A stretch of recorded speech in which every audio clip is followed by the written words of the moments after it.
গেল বছরের আগস্টে ভারতের উজান থেকে নেমে আসা পানি ডুবিয়ে দেয় ফেনী, নোয়াখালী, লক্ষ্মীপুর, কুমিল্লা সহ আশপাশের জেলাগুলো। এই বন্যা তাৎক্ষণিকভাবে ক্ষতি করে এই অঞ্চলের লাখ লাখ মানুষের, যা জানে পুরো বিশ্ব। কিন্তু ভয়াবহ এই বন্যা শুধু তাৎক্ষণিক ক্ষতিই করেনি, ফেনী নোয়াখালীবাসীর জন্য এটি নিয়ে এসেছে এক অবর্ণনীয় দুর্ভোগ।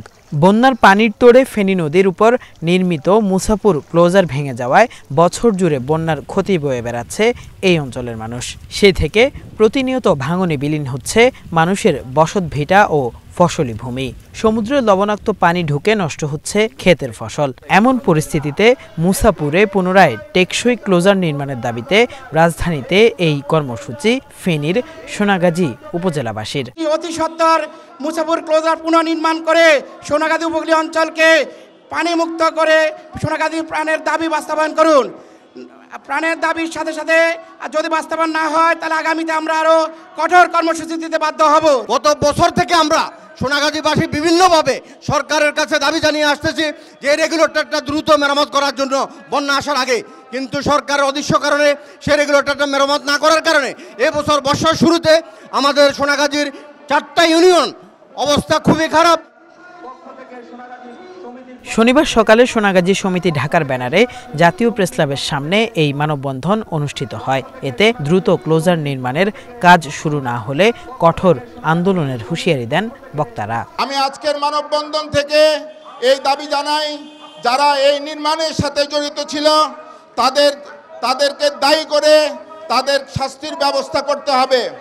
কারণ এখানে অত্যন্ত ছোটভাবে এই বিশাল একটা নদীর মোহনা, অথচ ছোট আকারে এই মুসাপুর ক্লোজার এবং এটি খুব দুর্বল নির্মাণ শৈলীর মাধ্যমে নির্মাণ করা হয়েছে।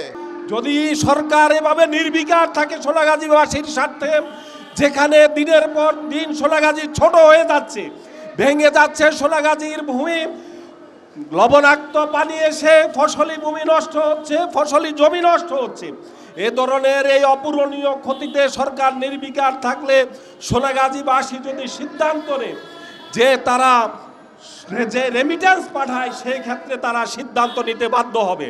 আমি আজকের এই মানববন্ধন কর্মসূচি থেকে সরকারের সকল পর্যায়ে, এর আগে আমি বিভিন্ন পর্যায়ে কথা বলেছি, আপনাদের এখানে যারা আছেন তারাও বিভিন্ন পর্যায়ে অনেক লবিং তদবির করেছেন। আমরা কখনোই তাদের পক্ষ থেকে নেগেটিভ কথা শুনি নাই, কিন্তু নেগেটিভ কথা বলেন না, আবার কাজও করেন না, এর তো কোনো মূল্য নাই। দুটো দাবি, একটা হলো যে এই ক্লোজারটা, এই রেগুলেটরটা খুব দ্রুত নির্মাণ করতে হবে এবং টেকসইভাবে নির্মাণ করতে হবে পর্যাপ্ত সমীক্ষা সাপেক্ষে। আমরা স্টুডেন্ট লাইফে পড়েছি যে একটা প্রেজেন্ট পার্টিসিপেন্ট টেন্স, যে উদাহরণ ছিল ডাক্তার আসিবার পূর্বে রুগী মারা গিয়েছে, এমন যেন না হয় একসময় রেগুলেটর হবে, ক্লোজার হবে, কিন্তু বাড়িঘর সব নিশ্চিহ্ন হয়ে গেছে। আমরা এই চিত্র দেখতে চাই না। বন্যার দীর্ঘ এক বছর হয়ে গেছে, কিন্তু এখনো বর্তমান সরকারের ম্যানেজমেন্ট বোর্ডে এবং আগের সরকারের ভেতরতা আছে, তারা এটাকে ইচ্ছাকৃতভাবে দীর্ঘায়িত করতেছে, যার মাসুল দিতে হচ্ছে সোনাগাজীবাসী। না হলে আমরা ভবিষ্যতে আরও কঠোর আন্দোলনে যাব। আমরা ফেনীতে অবরোধ করেই আমরা ঢাকা চট্টগ্রাম বন্ধ করে দেব, আমরা আদায় করে নিব।